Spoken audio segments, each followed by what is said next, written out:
What's the best thing for churches that want to help people really integrate faith and work and take a different lens on their time? Because I know, like, even for my generation, which has been a little bit more forward thinking, it's still this divide, right? You have your church stuff that you do on the weekends or on the weeknights, and then you set that aside for a minute and you go into work and you don't lie and you have integrity. But there's short of that, there's not really a full integration of what it means to follow Jesus in the workplace.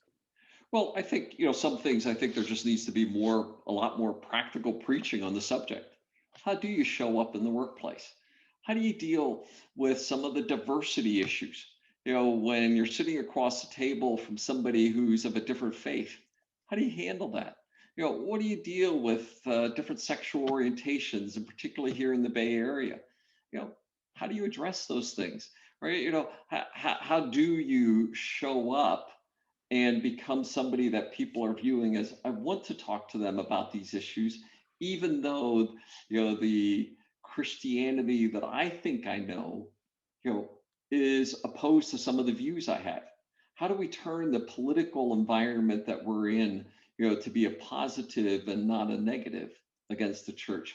How do we become seen as those who are bridging across the social chasm that we have? Right? How are we seen as the place that, Black Lives Matter, I'll say little lowercase Black Lives Matter, right? Becomes something that says, boy, I want to have that conversation in my church, right? And they're helping us to cross it. How are we empowering our people to say, boy, science has roots in Christian faith.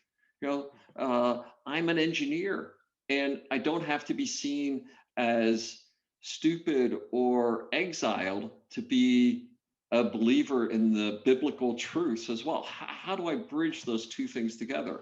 All of those things need to become a staple of the church in the Bay Area.